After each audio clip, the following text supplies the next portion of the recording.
Nation, we've made it to Friday, TGIF edition of the show, number one forum for Bama football news. In my own words, yours truly, Stephen Smith of Touchdown Alabama magazine. We're back rocking and rolling here with you in studios. Tomorrow, scrimmage 2 inside Bryant-Denny. It'll be awesome to check that out right there. Where we bring you the show from the Magic City of Birmingham. We stream this to you through YouTube. Speaking of a channel, you know what time it is. You smash that subscribe button right now. Get everybody that you know, friends, family members, diehard Bama fans, casual Bama fans, consumers of Tide football to subscribe as well. Also, drop that thumbs up, baby. Hit the like button, smash the like button, make this your show, your spot for all things Bama football. The daily Super Chat go $100 daily. Super Chat go $100 right there. We appreciate that from all of you. We want to hear from you tonight. You can do this by calling 205-448-1358, the number to call in to let your voice be made known on the show, 205-448-1358. And one more time, 205-448-1358. But Eli, my man, let's get this thing popping here. Topic number one on the docket, that being Alabama defense inside pass rush, right? Interior pass rush. And that is the area of the football where Kane Womack, defensive coordinator, has been growing a lot of these guys. The interior pass rush. He's happy with what he's been getting on the edge with guys like LT Overton, Jamarian Latham, dudes like Keon Keeley, Quay Russaw, Keanu Coote, Quandarius Robinson. He's happy with what he's been getting on the edge, but the biggest thing Coach Womack wants is that interior pass rush also. Collapsing the pocket, hitting that pocket, pressuring that pocket from the inside, basically suffocating the opposing quarterback from the inside. This is what Kane Womack wants to see more of. And he's got guys on the interior that can stop the run, but he talked about it. We are big on production from the interior of the defensive line. What does that mean? We are big on sack numbers, right? We are big on quarterback hurries. We are big on batted passes. We are big on everything production-wise from the interior of the defensive line that causes a quarterback not to be comfortable in the pocket.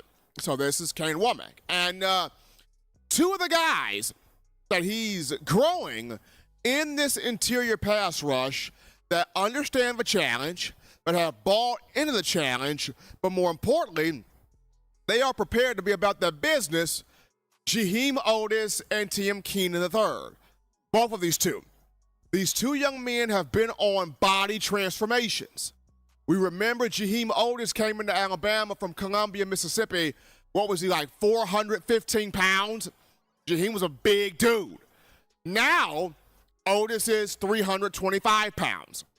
When you look at Tim Keenan III out of Ramsey High School here in the Birmingham area, he came in, about 380, 90 pounds almost? He's now at 325 himself.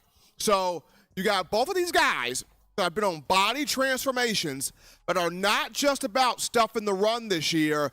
They want to create pressure, win their one-on-one matchups in this 4-2-5 defense, and affect the quarterback. And I got an opportunity to talk with Otis this week during media availability, and he talked about it, man. I'm playing off of Tim Keenan's energy. I'm playing off of his leadership, his intensity.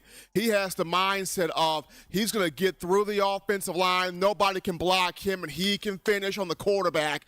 And when I go in there, I got the exact same mindset. If Tim can do this, I can do this. I'm getting through the offensive line. Nobody can block me. I'm hitting home, finishing on the quarterback. And this has me thinking, Eli, if both of these two interior defensive linemen can every time, or more times than not, hit home on the quarterback and finish in those one-on-one matchups, how many sacks, truthfully, can Alabama's defensive line have this year, right? Because we're all discussing, the bandit field side defensive end, whether it's Jamarian Latham who starts or LT Overton who starts. We feel like that guy is going to get good sack numbers. We look at the Wolf position with Quindarius Robinson, the first guy going in. We think he's going to have productive sack numbers, right? So the interior of that defensive line, if Otis and Keenan win their one-on-ones and they're converging on the quarterback and they're finishing, then now you have to ask this question if you're Freddie Roach. Like, how many sacks on this defensive front line can Freddie Roach produce? He's entering his 5th season as the defensive line coach. He started in 2020 for Alabama.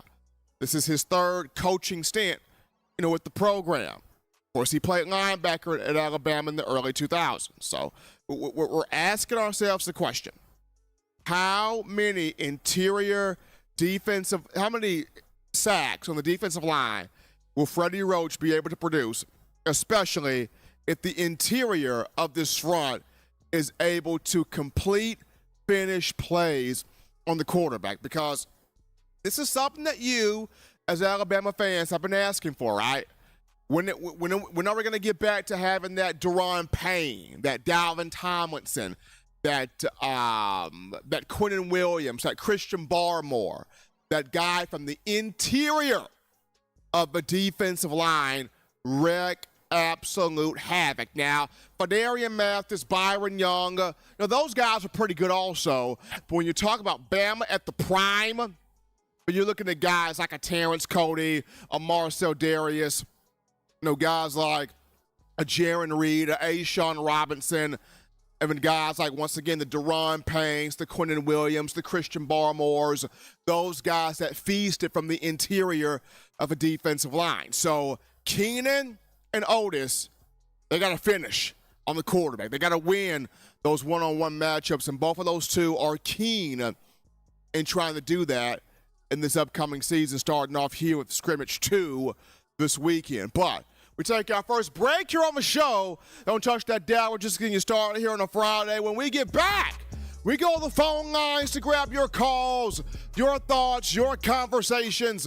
We definitely want to hear from you, the Bama fan base, right after this.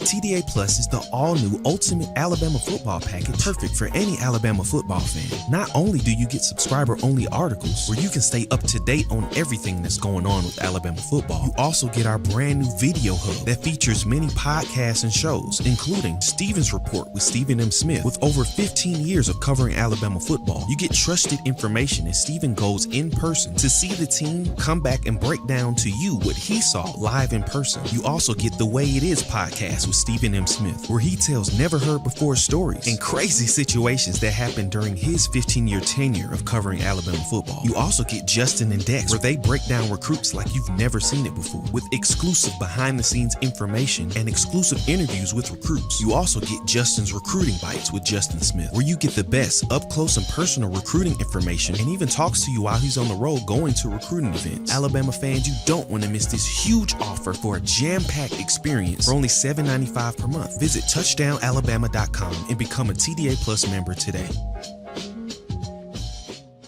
Thank you for tuning in. Show your support right now by clicking that like button. If you haven't subscribed, hit the subscribe button now and enable all notifications to make sure you don't ever miss any of the best Alabama football news, notes, and information right here on Touchdown Alabama. And we are popping right back into the action from the break here on a Friday TGIF edition of the show. Number one ticket for your Bama football news. In my own words, yours truly, Stephen Smith of TDA. Got my man Eli Walker in the production studio. Phone lines open, folks. Call segment brought to you by the Blue Wrench Gang, 205-448-1358. The number to call in to let your voice be made known on the show, 205-448-1358. One more time, 205-448-1358. Looking forward to hearing from all of you as you're getting your thoughts ready and prepared to call into the show. A pretty cool call topic right here. So you got a lot of the national talking heads, the national media, the national prognosticators. They're not big on the Crimson Tide winning a national championship this season. Some of them don't even have Alabama making the college football playoff. You even have others that feel like Alabama will go 8-4, 7-5 in Kagan DeBoer's first year. That's just completely ridiculous. But majority of them, they seem to have a love for two of the transfers that have come into the Crimson Tide. That being offensive lineman, center Parker Brailsford from Washington and place kicker Graham Nicholson from the University of Miami in Ohio. And the reason why, if you look at all of these preseason All-America teams right now that are out from these various outlets, both guys are on the first team. Whether it's Parker Brailsford or Graham Nicholson, they're both on the first team. Now, Brailsford, we saw him at Washington, played in 15 games last year as a freshman, including 13 starts at center.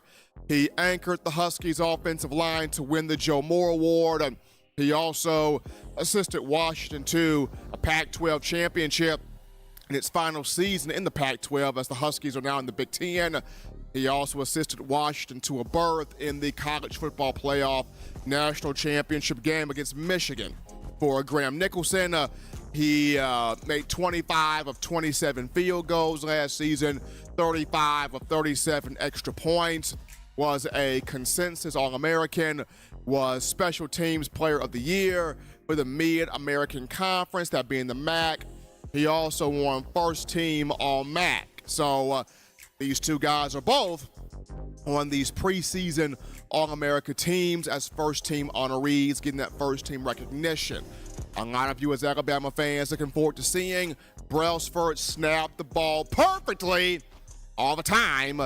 He's done this throughout fall camp, as well as his blocking duties, pass pro, run blocking, that kind of thing there. You're also looking forward to seeing Graham Nicholson excel in making field goals, especially those 40 yards and in, because that's where your scholarship is, right? If you can bust a few 50-yarders, hey, that's gravy on that's ice on the cake. You can bust a few 50-yarders. That's more of a love. But where does your scholarship lie? 40 yards and in. That's your scholarship right there. So looking forward to seeing what Nicholson and Brailsford do in this upcoming season. But take another break right here, folks, on the show. Don't touch that dial, people. When we get back, we get into the biggest position battles ahead of scrimmage 2, a fall camp, that being tomorrow at Bryant-Denny Stadium. We'll talk these position battles with you, the fans, after this.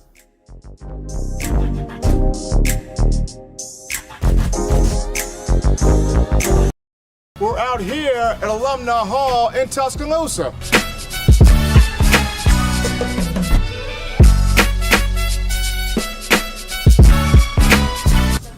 Oh yeah, oh, man.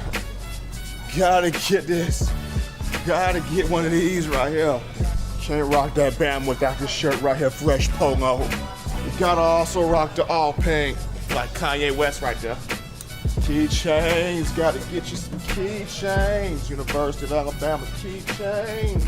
I'm telling you, if you are a die-hard Alabama fan and you're looking for some big-time apparel, this place has got everything. We're talking shirts, shoes, sweatshirts, hoodies, cups, mugs, keychains. If you're just a Tide fan that has an itch to get more apparel, get more swag in your game, you come right here at Alumni Hall in Tuscaloosa, right here in Midtown Village. And also you can shop online. The link is in the description to get your gear right here at Alumni Hall. Thank you for tuning in. Show your support right now by clicking that like button. If you haven't subscribed, hit the subscribe button now and enable all notifications to make sure you don't ever miss any of the best Alabama football news, notes, and information right here on Touchdown Alabama. We back cooking in the kitchen. I'm just joking. We back talking Bama football here on the hottest show on the streets, number one farm for your Bama football news. In my own words, yours truly, Stephen Smith of TDA. Continue, people, tapping the like button, that thumbs up right there. Hit that subscribe button also. Make this your spot, your show, your avenue for all things Bama football needed. But we're back into the topic 2 of the conversation. Second, scrimmage 2 is this weekend, tomorrow inside Bryant-Denny, and there are some positional battles that we got to look at. We got to hit on ahead of scrimmage number 2, because this game, like practice, Eli, this is where you start to separate who are the starters from the contributors, right? You start to separate your first team guys from your second team guys, from your third team guys, from your water boys and your towel boys. Like scrimmage 2, you're starting to separate everybody out. So here we go here. And for the coaching staff, Kalen DeBoer, Nick Sheridan, offensive coordinator, Kane Womack, defensive coordinator, these guys are about to start seeing who are the players that will separate themselves here in scrimmage 2. So we get into all these positional battles, and they're all on screen here. I think the first one, you got to look at the right tackle position on the offensive line. I think Caden Proctor has got his spot back. I think he's earned that spot back at left tackle. Right tackle is now the positional battle, so keep your eyes on that. Behind that, I look at the bandit side defense, the field side defensive end position, that bandit spot. That's going to be a position battle. Who's going to be the starting bandit? We got to look at that right there. Next one, the cornerback opposite Damani Jackson. I think the transfer from Southern California, he's got one of those spots. But who is the other corner opposite him? That's a position battle. Behind that, the number 2 Wolf linebacker, right? Q-Rob, Quindarius Robinson's number 1. He's the starter. But who's the number 2 Wolf linebacker? I think that's a positional battle. And I think last but not least, the number 3 quarterback in the room. Jalen Milroe's the number 1 guy. Nobody's disputing that. I think number 2, Ty Simpson's got that spot as the primary backup, the immediate backup. But who's the number 3 guy? So that's what we got to look at here at scrimmage 2. And so starting this thing off at right tackle, Chris Kaplovich, Alabama's offensive line coach, I spoke on this week. He is perfectly fine allowing Elijah Pritchett and Wilkin Formby to battle this thing out through fall camp, to battle this thing out through a couple of games this season. Coach Chris Kaplovich basically said, look, guys, if both guys are playing well, if both guys are pushing each other, if both guys give us something, I'm going to play both. And there's nothing wrong with playing both guys. Now, I understand the old statement is, if you're playing 2 players at a distinct position, do you actually have one player that's good enough to play there, right? Because we all talk about, if you're playing 2 quarterbacks, do you really truly have one? That whole statement there. But I look at Coach Cap, and he's looking at, he's got 2 really solid guys in Pritchett and Formby. And he's saying, hey, I'm going to play both guys until one truly emerges and says, hey, this is my spot, and I'm running with that. So we're going to keep our eyes right there, scrimmage 2, at that right tackle position. Number 2 here, the field side defensive end at that bandit spot. And who plays there? Who starts there? You got L.T. Overton and Jamarian Latham. Kane Womack referred to both guys as 280-pound butt kickers. That's he referred to both of these 2 as. He talked about, hey, Overton, great on body rusher. He can get the guys' hands off of him. He can affect the quarterback. Knows how to rush the passer. Talked about Jamarian Latham. What that young man brings to the table. And these two are going at it at the bandit position. Who takes that, right? Who gives you your best odds at getting consistent pressure to the quarterback as the field side defensive end? That's something to watch right there between LT Overton and Jamarian Latham. That's what I'm going to keep my eyes on. If you look at now at number 3, the cornerback opposite Damani Jackson. You got 3 guys in this battle here. 2 of them are freshmen. You got the transfer, Deshaun Jones from Wake Forest, of whom from all accounts, people are saying he's solid, he's really good, he knows what he's doing, he brings experience, changed up his body. Deshaun Jones, nicknamed Day-Day. Now, not Day-Day and Craig on Friday, but Kane Womack nicknamed them Day-Day out there. So you got Day-Day, Deshaun Jones, but then you also have the 2 freshmen, Jalen Mbakwe and Xavier Brown. Both of these 2 freshmen, you got to give David Ballou all the credit in the world for the strength and conditioning program, Eli. When Xavier Brown came in, he was what, $180? That man's now 196. Added 16 pounds of muscle there. Jalen Mbakwe, Bach was 170 coming in. The brother's now 192. So you got to give David Ballou, the nutrition staff, strength staff, ton of credit for what they've done with these 2 freshmen. And Mbakwe's made the biggest strides of the group. Because remember, he was not just a straight corner in high school at Clay Chalkfield. The guy played quarterback, wide receiver, defensive back, return specialist. He literally did everything out there. He did not get a chance to just hone in on one position. And the job that he's done, picking up this defense with his position coach, Maurice Linguist out there, phenomenal. And then Xavier Brown has not played like a freshman since coming in here in the spring. The most polished cornerback that came in this recent class of 2024. So it's going to be fun to watch this. Which one of these 3 DBs ends up taking this job opposite Damani Jackson? Will it be the transfer Deshaun Jones, or will one of these 2 freshmen grab it? That's going to be fun right there. Next is number 2 Wolf linebacker. That number 2 Wolf backer that will be a part of the 4 down linemen in this 4-2-5. But number 1 Wolf backer will be Q-Rob.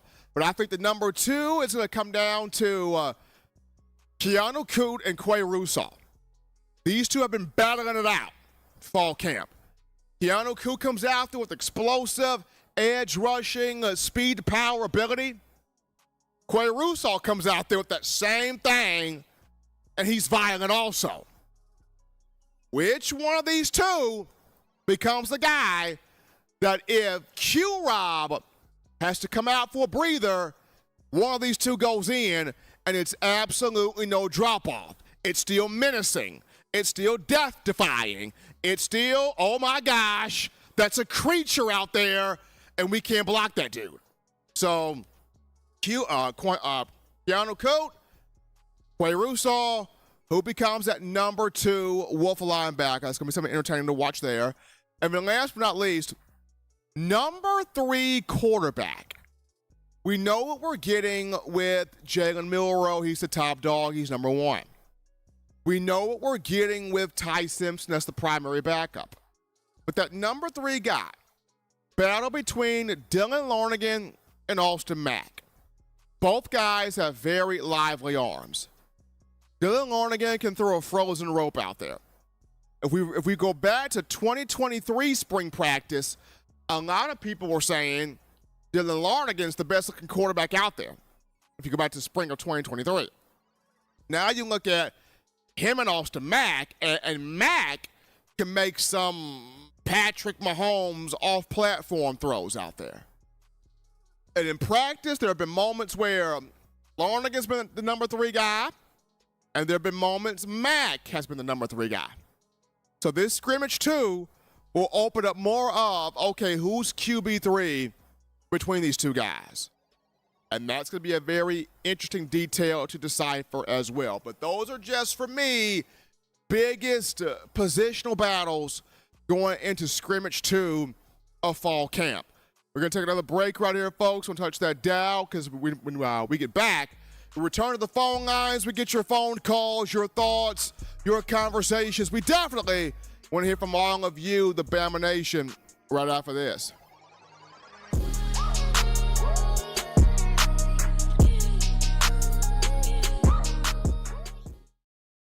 Every sports fan deserves the proper representation. Whitwell Sports introduces to you the Tidal Towel. Wave that Tidal Towel in the air like you just don't care. In support of Kalen DeBoer and the Alabama Crimson Tide. Only $9.99 and it lasts a lifetime. Head on over to whitwellsports.com and get your Tidal Towel today. This is Chris Rogers, 2009 national champion. You are listening to the baddest, when I say the baddest, sports show in the state of Alabama. In my own words, you know, yours truly, Touchdown Alabama Magazine. Don't touch that dial. Thank you for tuning in. Show your support right now by clicking that like button. If you haven't subscribed, hit the subscribe button now and enable all notifications to make sure you don't ever miss any of the best Alabama football news, notes, and information right here on Touchdown Alabama. All right, back in here to the action from the break, people, on a Friday. TGIF edition of the show. Number one ticket for Bama football news. I got my man Egon Walk in the production studio. How about my man Don Parker, DP, in here, dropping that $10 donation to Super Chats, helping us out on the show. Don Parker also rolled in. He's like, Steven, gotta be honest, haven't had that interior defensive line presence since those guys, Deron Payne, Quentin Williams. Bama's got to have that presence on the interior, and it does. It has to have that presence on that interior defensive line. I wholeheartedly agree with you. And it starts with Tim Keenan, starts with Jaheim Otis, starts with James Smith, starts with Tim Smith. Those guys, I got to create that presence there on the interior defensive line. But phone lines open, folks. Call segment brought to you by the Blue Wrench Gang, 205-448-1358 for them to call in. Let your voice be made known on the show, 205-448-1358. One more time, 205-448-1358. Definitely want to hear from you guys as you're getting your thoughts prepared here. Another cool call topic, Egon. Another tradition that was in Alabama before Saban. It was in Alabama during the Nick Saban era. And Kalen DeBoer has kept it going. And that is the team singing the fight song with the band before the start of the season, and the freshmen learning the fight song. So the guys were out there, Thomas Drew practice field on Thursday, and after practice, you had the $1 Million Band out there.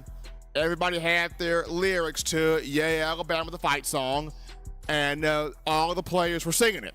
Now, the freshmen, they had a little bit of trouble. Now, of course, I think Dre Kirkpatrick Jr. had a leg up on everybody because his dad, Dre, played at Bama. So I'm pretty sure Dre taught his son the fight song. I mean, Dre Jr. had no problem with it. Everybody else kind of was like, what do I do with this? And it took the veteran Q-Rod to be like, oh, no, hold on. Let me teach you guys how the thing really go. And so Q-Rob had to help out the other freshmen, which he did. Got to give Q-Rob his props for that. And then you had two coaches that were featured in the video, Jamarcus Shepard and Kalen DeBoer. Now, at the end of the video, you had Jalen Milroe breaking it all down, doing the B-Sci-Fi chant right there. That was awesome, seeing that. So another tradition lives on. It's teaching these young guys, these young freshmen, the fight song, the culture, what goes into being a member of B-Sci-Fi, what goes into being a member of this illustrious family. When you talk about Crimson Tide football. So That was cool right there, Eli. That was really cool. Having the freshmen there learn the fight song. But we take our final break here, folks, in the show. When we get back here, we're going to get to a cool discussion. And this is why you, the fans, should be excited about this defense. I know you want to see it on the field. I do too. But why should you, the Bama Nation, be excited about this defense? We'll wrap things up with that after this.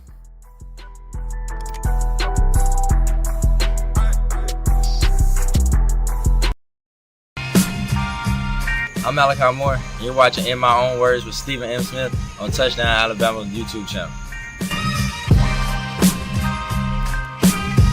Thank you for tuning in. Show your support right now by clicking that like button. If you haven't subscribed, hit the subscribe button now and enable all notifications to make sure you don't ever miss any of the best Alabama football news, notes, and information right here on Touchdown Alabama. What's going on? This is Benny Bice. I'm the founder and owner of Touchdown Alabama, and you guys are supporting one of the only independent outlets covering Alabama football today. No other sports, no networks, just Alabama football. Roll Tide Roll. All right, folks, we're back rocking and rolling with you to the action from the break. Appreciate all of you checking out the show today. In my own words, yours truly, Stephen Smith, Touchdown Alabama Magazine. Continue to hit that like button, smash the like button, raise those like levels up right there. Hit that subscribe button as well. Make this your show, your spot, your platform for all things Bama football. We appreciate that. The daily Super Chat go, $100 daily. Super Chat go, $100 right there. We appreciate that coming from all of you. But final discussion of conversation here, Eli, this Alabama defense. Now, offensively, we expect this group to be really good. Offensively, we expect this group to be electric, dynamic, elite, any type of positive adjective you want to throw in there. We expect that from this offense, especially with you have one of the best offensive-minded head coaches running that side of the ball in Kangan DeBoer. And then, of course, you had Jeremy Bernard transfer wide receiver from Washington saying that, hey, this offense is going to score 40-plus points a game. But defensively, this is the side of the ball that you as Alabama fans should also be very excited about. I mean, here's why. I think this group, the national media is really undervaluing this defense, really undervaluing it, because they look at, well, Nick Saban's gone. He was the defensive guru. He was the defensive mastermind, if you will. So with him no longer being on the coaching staff, that defense is going to take a massive, massive, massive hit. I disagree. Kane Womack has paired this defense all the way down to where it is so simple. These guys can run around, fly around, hit folks, clobber people, and keep it moving. And do this at a high level. Deontay Lawson mentioned that this defense was made for inside linebackers. I'm happy. We're able to just fly around. We don't have to think. Go out there, play ball, right? These freshman guys have caught on to this defense very quickly. I mean, why do you think Zabian Brown and Jalen Mbakwe are in the battle for starting corner? They've caught on to this defense so fast. It's because of the fact that Kane Womack wants you doing things at the highest level, excelling, right? So he's not going to throw a whole lot on you. He's going to give you a little bit. Once you master that little bit, add a little bit more. You mastered that, add a little bit more. Pete Golding was trying to be a professor of defense. He was trying to give people a thick PhD playbook. Ain't no reason for that. Like, you pare this thing down, you give these players a little bit by a little bit, and watch how they grow. I go back to Jeremy Pruitt. What made that 2016 and 2017 defense so good for Alabama? Jeremy Pruitt was not trying to get a PhD in defense, people. Pruitt was like, I'm going to keep this thing as simple as your ABCs. You're going to get a small playbook. We're going to run 4 to 5 plays. It may be a variation or two off each one of them, but you're going to fly around the field, break people's cranium, and play football. Like, that's what you're going to do.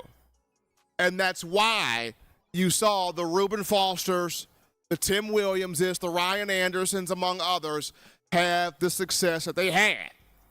Because Pruitt was not about overcomplicating stuff. It's football. It's the game that you played since you were 7, 8 years old. Some of y'all 5, 6 years old. So we're not going to overcomplicate something that you've been playing since childhood. And that's Kane Womack. Even at 37 years of age, he's not overcomplicating something that these guys have played their whole lives up to this point. That's why you as an Alabama fan get excited about this defense, because this group and the coaches, not the coaches, the players haven't really been doing much talking. It's the coaches pumping up this defense. Like, you're asking Coach Womack who's impressed you, he's listing several dudes. You're asking Coach Mo Linguist. You're asking Freddie Roach. You're asking Colin Hitzler. You know who's impressing you? They're naming off a Rolodex of players. It's different when coaches are pumping you up versus players popping up the defense, right? Because you as Bama Nation, we've gotten tired of hearing what we're going to do, what we're going to look like, what we're trying to do in terms of the players saying it. When you got the coaches saying it now, something different. Completely different wrinkle. So definitely something to keep your eyes on. But defensively, as excited as we are about this offense, as we should be, get even more excited about this defense. This group is about to show some folks something here when it comes down to college football. But as always, folks, you want the best in news, notes, information, entertainment, coverage. When it comes to your Crimson Tide, you can get this by accessing the Touchdown Alabama magazine app. Now, you download the app from the iPhone App Store if you're rocking Team Apple, Google Play Store if you got the Android phone. For your audio needs, check us out, iTunes or Apple Podcasts, Spotify, Stitcher, Spreaker, TuneIn Radio, Overcast.fm, or iHeartRadio. We got you covered right there. The good and gracious Lord sees fit. I'll try to be back on Monday, continuing the conversation that is Tide football. I will also be out there tomorrow's scrimmage too, trying to get this information and getting you, the Alabama football fans, this content. But I want to appreciate all of you, the Bama fans, for all of the chat today, for donating today. My man Desmond Eason with that $9.99, dropping that love in there. Appreciate you, Desmond, helping us out here on the show. And for all of you, Bama family, making this your spot here for all things Crimson Tide football. Guys, show some love to my man Eli Walker in the production studio, holding it down. Until next time, folks, husbands, love your wives. Wives appreciate, value those husbands. Children, continue doing the right thing, fun thing, smart thing, good thing, legitimate thing, too. Not be bored as we are into the weekend now. You get you those 3 party meals a day, those 3 great laughs a day. You be sure to protect yourself. Protect the loved ones around you. Till next time, folks, I'm your man Stephen Smith, and you've been listening to In My Own Words.